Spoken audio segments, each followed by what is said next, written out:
नमस्कार दोस्तों। आज हम बात करने वाले हैं एक ऐसी इंस्टीट्यूशन के बारे में जो शायद आप सब ने वो नाम तो सुना है, लेकिन जिसके बारे में बहुत ही कम लोग उसके बारे में जानते हैं। तो एक सिंपल सा सवाल, जीएसटी रेट्स कौन डिसाइड करता है इंडिया में? क्या सिर्फ सेंट्रल गवर्नमेंट डिसाइड करती है या स्टेट्स का भी कोई रोल होता है? और अगर दोनों मिलकर डिसाइड करते हैं तो इसका कोई फॉर्मल स्ट्रक्चर भी है या सिर्फ एक इनफॉर्मल बातचीत है? यही क्यूरियोसिटी हमें आज एक बहुत इंपॉर्टेंट इंस्टीट्यूशन की तरफ ले जाती है, वो है जीएसटी काउंसिल। ये एक ऐसी बॉडी है जिसको 2016 में कॉन्स्टिट्यूशनली क्रिएट किया गया था और जो आज भी इंडिया के अंटायर जीएसटी सिस्टम की पॉलिसी मेकिंग का सेंट्रल पॉइंट है। इस एक बॉडी के डिसीजन से पूरे देश की इनडायरेक्ट टैक्स स्ट्रक्चर इन्फ्लुएंस होती है। हर प्रोडक्ट का रेट, हर सर्विस का एग्जेम्पशन, हर कंप्लायंस रूल, सब यहीं से डिसाइड होता है। आज का ये वीडियो उन सभी स्टूडेंट्स के लिए बहुत इम्पॉर्टेंट है जो BCom, MBA, CA foundation, CUET या यूजीसी नेट कॉमर्स की तैयारी कर रहे हैं।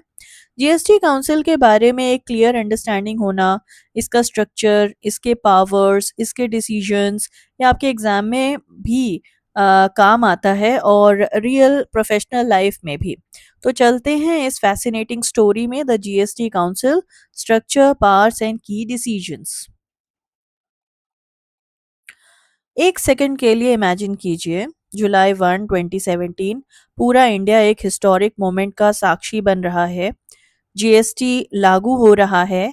इस एक दिन में central excise duty, service tax, VAT, entry tax, octroi जैसे 17 अलग अलग टैक्सेस एक ही अम्ब्रेला में आ गए। एक बेहद बोल्ड और एम्बिशियस रिफॉर्म। लेकिन यहाँ एक बहुत बड़ा प्रैक्टिकल प्रॉब्लम था। इंडिया एक फेडरल कंट्री है, मतलब दोनों सेंटर और स्टेट्स के पास अपने अपने टैक्सिंग पावर्स हैं। तो जब एक यूनिफाइड जीएसटी सिस्टम क्रिएट किया गया तो सबसे बड़ा सवाल था, रेट्स कौन फिक्स करेगा? अगर सेंटर अपने हिसाब से रेट्स फिक्स करे और स्टेट्स अपने हिसाब से, तो पूरे वन नेशन वन टैक्स का कॉन्सेप्ट ही फेल हो जाता है। सोचिए, एक बिजनेस जिसके ऑपरेशंस महाराष्ट्र, गुजरात और राजस्थान में हैं, अगर तीन स्टेट्स उसी प्रोडक्ट पर तीन अलग जीएसटी रेट्स लगा दें तो कंप्लायंस नाइटमेयर हो जाता है। बिजनेसेस के लिए ईज ऑफ डूइंग बिजनेस तो दूर की बात, ईज ऑफ सर्वाइविंग भी मुश्किल हो जाती है। इसलिए जरूरत थी एक ऐसे न्यूट्रल जॉइंट फोरम की जहां सेंटर और स्टेट्स दोनों मिलकर बराबर की रिस्पेक्ट के साथ बैठकर ये डिसाइड कर सके कि कौन से गुड्स पर कितना जीएसटी लगेगा, कौन से सर्विसेज एग्जेम्प्ट होंगे और कंप्लायंस रूल्स क्या होंगे। कोऑपरेटिव फेडरलिज्म, यानी सेंटर और स्टेट्स मिलकर काम करना, यही इस फोरम का कोर स्पिरिट था। और इसी जरूरत को पूरा करने के लिए जीएसटी काउंसिल का जन्म हुआ। एक प्लेटफॉर्म जहां दोनों लेवल्स ऑफ गवर्नमेंट एक ही टेबल पर आते हैं, अपने अपने इंटरेस्ट रखते हैं और फिर मिलकर एक यूनिफाइड डिसीजन लेते हैं। अब ये जीएसटी काउंसिल कोई इनफॉर्मल एडवाइजरी कमेटी नहीं है, ये एक कॉन्स्टिट्यूशनली रिकॉग्नाइज्ड बॉडी है। यानी इसका जन्म खुद इंडिया के कॉन्स्टिट्यूशन से हुआ है। 2016 में इंडिया की पार्लियामेंट ने एक हिस्टोरिक अमेंडमेंट पास की, 101 कॉन्स्टिट्यूशनल अमेंडमेंट एक्ट। इस अमेंडमेंट ने कॉन्स्टिट्यूशन में एक नया आर्टिकल ऐड किया, आर्टिकल 279A। और इस एक आर्टिकल ने जीएसटी काउंसिल को लीगली एग्जिस्ट करने का ऑफिशियल अधिकार दिया। ये पॉइंट समझना बहुत इंपॉर्टेंट है क्योंकि इसका एक बड़ा इम्प्लीकेशन है। जीएसटी काउंसिल कोई टेम्पररी गवर्नमेंट ऑर्डर से बनी बॉडी नहीं है जिसको कोई भी कल अपनी मर्जी से बंद कर सके। ये कॉन्स्टिट्यूशन से बॉर्न है। इसको चेंज करने के लिए खुद कॉन्स्टिट्यूशन अमेंड करना पड़ेगा, जिसके लिए पार्लियामेंट का 2/3 मेजॉरिटी चाहिए। ये एक परमानेंट कॉन्स्टिट्यूशनल इंस्टीट्यूशन है। आर्टिकल 279A में क्लियरली डिफाइन किया गया है। जीएसटी काउंसिल में कौन होगा, वोट्स कैसे काउंटेड होंगे, मीटिंग्स कैसे होंगी, कोरम क्या होगी और इसका स्कोप क्या होगा, ये सब कॉन्स्टिट्यूशन के अंडर लिखा गया है। तो कोई भी स्टेट या सेंटर इसे आर्बिट्रेरी तौर पर बाईपास नहीं कर सकता। इस एक आर्टिकल ने इंडिया के टैक्स स्ट्रक्चर का लीगल फाउंडेशन ले किया और सेंटर स्टेट रिलेशंस में एक नया चैप्टर लिखा। पहली बार दोनों एक कॉन्स्टिट्यूशनल फोरम पर एक साथ बैठ गए। ये 2016 की सबसे सिग्निफिकेंट लीगल डेवलपमेंट थी इंडिया के फिस्कल गवर्नेंस में। अब जानते हैं कि इस जीएसटी काउंसिल में एक्चुअली कौन-कौन बैठा है, इसका कंपोजिशन क्या है। जीएसटी काउंसिल का चेयरमैन होता है इंडिया का यूनियन फाइनेंस मिनिस्टर। आज की डेट में वही फाइनेंस मिनिस्टर जीएसटी काउंसिल की चेयर हैं, जो सेंट्रल गवर्नमेंट में फाइनेंस मिनिस्ट्री हेड करते हैं। चेयरमैन के रूप में उनका रोल बहुत इंपॉर्टेंट है। वो काउंसिल की मीटिंग्स प्रिसाइड करते हैं, एजेंडा सेट करते हैं और ब्रॉडली सेंटर का पोजीशन रिप्रेजेंट करते हैं। उनके साथ बैठा है union minister of state in charge of finance, जो सेंटर का सेकंड रिप्रेजेंटेटिव है। और फिर आते हैं स्टेट्स के रिप्रेजेंटेटिव्स। हर स्टेट और यूनियन टेरिटरी विद लेजिस्लेचर का फाइनेंस मिनिस्टर या जो भी मिनिस्टर स्टेट ने नॉमिनेट किया हो, वो जीएसटी काउंसिल का मेंबर होता है। मतलब अप्रोक्सीमेटली 30 से ज्यादा स्टेट्स और यूटीज के फाइनेंस मिनिस्टर्स एक साथ इस काउंसिल के मेंबर्स हैं। अब यहाँ एक इंटरेस्टिंग ऑब्जर्वेशन कीजिए। सेंटर के सिर्फ 2 मेंबर्स हैं, लेकिन स्टेट्स के 30 प्लस मेंबर्स हैं। तो नंबर्स में स्टेट्स क्लियरली डोमिनेट करती हैं, लेकिन इसका मतलब ये नहीं कि स्टेट्स हर डिसीजन में ओवरवेलमिंग पावर रखती हैं, क्योंकि वोटिंग मैकेनिज्म इसीलिए अलग तरीके से डिजाइन किया गया है, जो हम अगली स्लाइड में देखेंगे। जो बात यहाँ इम्पोर्टेंट है वो ये कि हर मेंबर चाहे सेंटर से हो या किसी भी स्टेट से, रेवेन्यू इंटरेस्ट और पॉलिसी इंटरेस्ट दोनों रिप्रेजेंट करता है।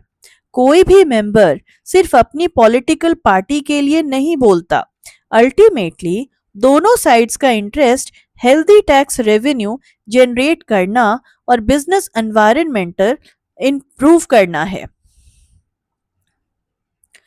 अब आते हैं सबसे टेक्निकली इंटरेस्टिंग पार्ट पर, वोटिंग मैकेनिज्म। और यहाँ इंडिया ने एक बहुत सोची समझी स्ट्रक्चर डिजाइन किया है। जीएसटी काउंसिल में सिंपल मेजॉरिटी से डिसीजंस नहीं होते।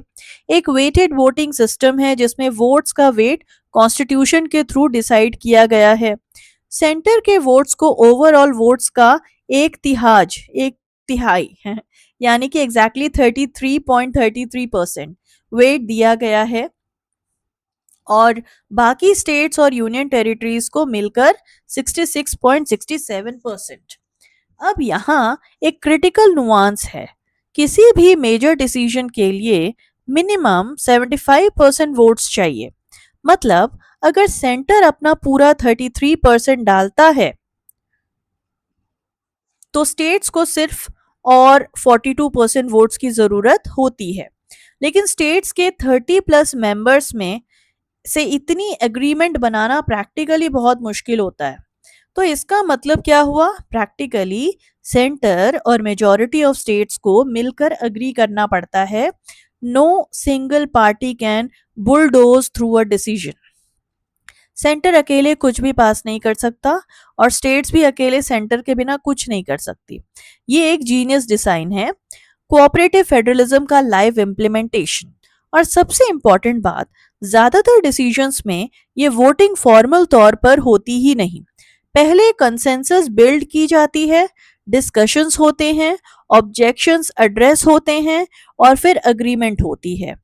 Voting is a fall back, not the first resort. अब चलते हैं इस काउंसिल की एक्चुअल वर्किंग के अंदर।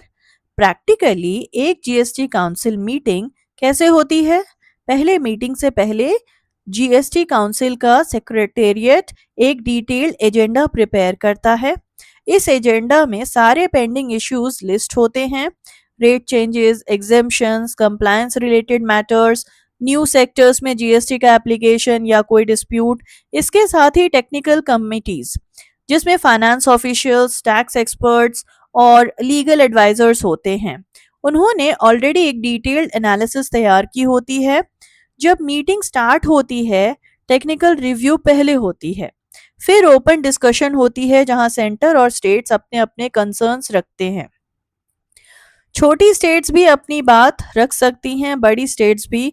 इस डिस्कशन में समटाइम्स वीक्स पहले से पेपर सर्कुलेट होते हैं ताकि हर स्टेट अपनी अपनी गवर्नमेंट से प्रॉपर कंसल्टेशन कर सके। ये डेमोक्रेटिक प्रोसेस स्लो लगता है, लेकिन इस प्रोसेस की वजह से डिसीजंस में वाइडर एक्सेप्टेंस होती है। मीटिंग्स की फ्रीक्वेंसी फिक्स नहीं है, जरूरत के हिसाब से मीटिंग होती है। कोविड जैसे नेशनल इमरजेंसी के वक्त जीएसटी काउंसिल ने इमरजेंसी सेशन बुलाए और रिकॉर्ड टाइम में डिसीजंस लिए। नॉर्मल टाइम्स में ईयर में 3 से 4 मीटिंग या ज्यादा भी हो सकती है। हर मीटिंग का आउटकम पब्लिकली अवेलेबल होता है, प्रेस नोट्स और रिकमेंडेशंस पब्लिश होती हैं। इन रिकमेंडेशंस को पार्लियामेंट या स्टेट लेजिस्लेचर्स एक्चुअल लॉ में कन्वर्ट करती है। ये पूरा process agenda, discussion, consensus, recommendation और लेजिस्लेशन, यही जीएसटी काउंसिल गवर्नेंस का कंप्लीट साइकिल है। अब बात करते हैं कि जीएसटी काउंसिल के पास फॉर्मली कौन से पावर्स हैं और इसने कौन से लैंडमार्क डिसीजंस लिए हैं। जीएसटी काउंसिल की प्राइमरी पावर है रिकमेंड करना। ये जीएसटी रेट्स रिकमेंड कर सकता है, एग्जेम्पशंस रिकमेंड कर सकता है, थ्रेशहोल्ड लिमिट्स रिकमेंड कर सकता है, गुड्स और सर्विसेज की क्लासिफिकेशन रिकमेंड कर सकता है और डिस्प्यूट रेजोल्यूशन मैकेनिज्म रिकमेंड कर सकता है। और यहाँ एक इम्पॉर्टेंट नुआंस है, काउंसिल रिकमेंड करता है, डायरेक्टली लेजिस्लेट नहीं करता। लेकिन प्रैक्टिकली आज तक किसी भी पार्लियामेंट या स्टेट लेजिस्लेचर ने जीएसटी काउंसिल की रिकमेंडेशन को ऑफिशियली रिजेक्ट नहीं किया। इसका मतलब इसका इन्फ्लुएंस इफेक्टिवली बाइंडिंग जैसी है। कुछ सिग्निफिकेंट डिसीजंस देखते हैं। 2020 में कोविड क्राइसिस के दौरान काउंसिल ने इमरजेंसी सेशन में ventilators, PPE kits, oxygen concentrators और सैनिटाइजर्स पर जीएसटी रेट्स रिड्यूस या जीरो किए। ये एक लाइव एग्जाम्पल है काउंसिल की एजिलिटी का। 2021 से 2023 के बीच टेक्नोलॉजी अपग्रेड्स हुए। ई इनवॉइसिंग सिस्टम का रोल आउट हुआ, जिसमें लार्ज टैक्स पेयर्स से स्टार्ट करते हुए धीरे धीरे छोटे बिजनेसेस तक एक्सटेंड किया गया। QR code based compliance, improved return filing systems, ये सब काउंसिल के डिसीजंस का रिजल्ट है। 2023 से 2025 के बीच हेल्थ केयर सेक्टर के लिए टारगेटेड रेट चेंजेस हुए, स्मॉल टैक्स पेयर्स के लिए कंपोजिशन स्कीम एडजस्टमेंट्स हुए और एंटी इवेजन मेजर्स स्ट्रेंथन किए गए। जीएसटी काउंसिल एक डायनेमिक पॉलिसी बॉडी है जो कॉन्टिन्यूसली इंडिया की इनडायरेक्ट टैक्स स्ट्रक्चर को इवॉल्व और इम्प्रूव करता रहता है। अब आते हैं एक ऐसी कंपैरिजन पर जो बहुत लोग उसमें कंफ्यूज होते हैं। जीएसटी काउंसिल और पार्लियामेंट में से किसका वर्ड एक्चुअली फाइनल होता है? ये एक बहुत इंपॉर्टेंट क्वेश्चन है और इसका जवाब थोड़ा सा नुआंस्ड है। टेक्निकली और कॉन्स्टिट्यूशनली पार्लियामेंट फाइनल अथॉरिटी है। पार्लियामेंट वो इंस्टीट्यूशन है जो एक्चुअली लॉ बनाती है। जीएसटी काउंसिल सिर्फ रिकमेंडेशंस देता है। अगर पार्लियामेंट चाहे तो थियोरेटिकली काउंसिल की रिकमेंडेशन इग्नोर कर सकती है, लेकिन प्रैक्टिकली ये सिचुएशन कभी आई नहीं है और आने के चांसेस भी बहुत कम है, क्योंकि जीएसटी काउंसिल में खुद सेंटर की गवर्नमेंट पार्टिसिपेट करती है और सेंटर की वही गवर्नमेंट पार्लियामेंट में मेजॉरिटी से लॉ पास करती है। तो सेंटर सेंटर कॉन्फ्लिक्ट तो होगा ही नहीं और स्टेट्स, उनके स्टेट लेजिस्लेचर्स भी जीएसटी काउंसिल की रिकमेंडेशंस को फॉलो करते हैं, क्योंकि उनके स्टेट के अपने फाइनेंस मिनिस्टर ने वो रिकमेंडेशन अडॉप्ट की थी। 2022 में सुप्रीम कोर्ट ने मोहित मिनरल्स केस में एक लैंडमार्क जजमेंट दिया। कोर्ट ने कहा कि जीएसटी काउंसिल की रिकमेंडेशंस परसुएसिव हैं, बाइंडिंग नहीं। सेंटर और स्टेट्स टेक्निकली काउंसिल से अलग जा सकते हैं, लेकिन कोऑपरेटिव फेडरलिज्म की स्पिरिट में आज तक ऐसा नहीं हुआ है। ऐसा समझिए, GST council is the brain that designs policy, are parliament और state legislatures are the hands that write it into law. Brain सोचता है, हैंड्स एग्जीक्यूट करते हैं। दोनों का रोल डिफरेंट है, लेकिन दोनों एक दूसरे के बिना पूरे नहीं हैं। ये बैलेंस ऑफ पार्ट्स इंडिया के फेडरल डेमोक्रेसी का एक यूनिक फीचर है। अब एक रियल वर्ल्ड केस स्टडी देखते हैं जो इस काउंसिल की एक्चुअल पावर और स्पीड ऑफ डिसीजन मेकिंग को क्लियरली दिखाता है। अप्रैल में 2021 इंडिया कोविड 19 की ब्रूटल सेकेंड वेव से गुजर रहा था। हॉस्पिटल्स में ऑक्सीजन सिलेंडर्स की डिमांड अनप्रेसिडेंटेड लेवल पर थी। राम देसीवीर जैसी दवाइयाँ, है ना, कुछ जो मेडिसिन थी उनकी शॉर्टेज थी। Pulse oximeters, oxygen concentrators, testing kits, सब कुछ चाहिए था और इन सब एसेंशियल मेडिकल आइटम्स पर जीएसटी लग रही थी। इंडस्ट्री एसोसिएशंस, डॉक्टर्स और कॉमन पब्लिक सब ने एक ही डिमांड की, इन आइटम्स पर जीएसटी तुरंत कम करो या हटाओ। जीएसटी काउंसिल ने एक इमरजेंसी मीटिंग बुलाई और रिमार्केबल स्पीड से with in days Covid relief items पर जीएसटी रेट्स रिड्यूस या जीरो किए। कोविड वैक्सीन पर भी काउंसिल ने डिसीजन लिया। ये एक 30 प्लस मेंबर फेडरल बॉडी थी जिसने एक नेशनल क्राइसिस में भी रैपिडली डिसीजन लिया। ये इन इटसेल्फ एक एक्स्ट्राऑर्डिनरी अचीवमेंट है कोऑपरेटिव फेडरलिज्म की। 2023 से 2025 के बीच भी काउंसिल का काम नहीं रुका। ई इनवॉइसिंग को छोटे बिजनेसेस तक एक्सटेंड किया गया। कंपोजिशन स्कीम में एडजस्टमेंट्स किए गए ताकि स्मॉल टैक्स पेयर्स का बर्डन कम हो। डेटा ड्रिवन ऑडिट्स इंट्रोड्यूस किए गए जो टैक्स इवेजन डिटेक्ट करने में इफेक्टिव हैं। इससे ऑनेस्ट टैक्स पेयर्स को रिलीफ मिला और गवर्नमेंट रेवेन्यू भी बेटर हुआ। ये सब एग्जाम्पल्स मिलकर एक क्लियर पिक्चर देते हैं। जीएसटी काउंसिल सिर्फ एक थियोरेटिकल एडवाइजरी बॉडी नहीं है, ये रियल प्रॉब्लम्स का रियल फास्ट और बैलेंस्ड सॉल्यूशन निकालती है। और अब हम आते हैं इस लेक्चर के सबसे इम्पोर्टेंट पॉइंट पर। जीएसटी काउंसिल को इंडिया का जीएसटी सिस्टम का बैकबोन क्यों कहा जाता है। अचीवमेंट्स की बात करें तो जीएसटी काउंसिल ने इंडिया में पहली बार एक truly harmonise indirect tax structure create की। एक ही प्रोडक्ट पर पूरे देश में सेम जीएसटी रेट, चाहे आप मुंबई से खरीदें या गुवाहाटी से। ये एक मैसिव अनप्रेसिडेंटेड अचीवमेंट है एक इतने डाइवर्स फेडरल कंट्री के लिए जहां 28 स्टेट्स और 8 यूनियन टेरिटरीज हैं। हर एक के अपने अपने फिस्कल इंटरेस्ट हैं। पॉलिसी रिस्पॉन्सेस फास्ट हुए हैं। कोविड क्राइसिस में भी काउंसिल ने रैपिडली रिस्पॉन्ड किया। नेशनल कोऑर्डिनेशन, जहां सेंटर और स्टेट्स दोनों एक प्लेटफॉर्म पर मिलकर डिसीजन लेते हैं, ये कोऑपरेटिव फेडरलिज्म का लिविंग ब्रीथिंग एग्जाम्पल है। चैलेंजेस भी जरूर हैं। स्टेट्स का रेवेन्यू कंसर्न कभी कभी पॉलिटिकल डिसएग्रीमेंट्स में कन्वर्ट हो जाता है। टेक्नोलॉजी अडॉप्शन स्पेशली छोटे स्टेट्स और बिजनेसेस के लिए अभी भी एक ऑनगोइंग चैलेंज है। कंपनसेशन सेस और स्टेट्स के रेवेन्यू गारंटी जैसे इश्यूज पर भी डिबेट्स होती रहती हैं। लेकिन इन सब चैलेंजेस के बावजूद जीएसटी काउंसिल एक ऐसे इंस्टीट्यूशन के रूप में इमर्ज हुआ है जो इंडिया की कॉम्प्लेक्स फेडरल स्ट्रक्चर को इफेक्टिवली मैनेज करता है।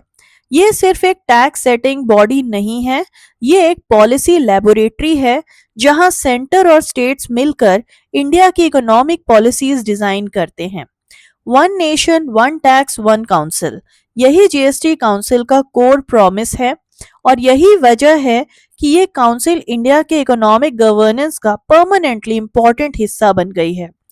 एक ऐसे देश में जहां centre state relations historically complex रहे हैं, जीएसटी काउंसिल एक प्रूफ है कि जब सब मिलकर काम करें तो कॉम्प्लेक्स प्रॉब्लम्स का भी प्रैक्टिकल सॉल्यूशन निकाला जा सकता है। So thank you.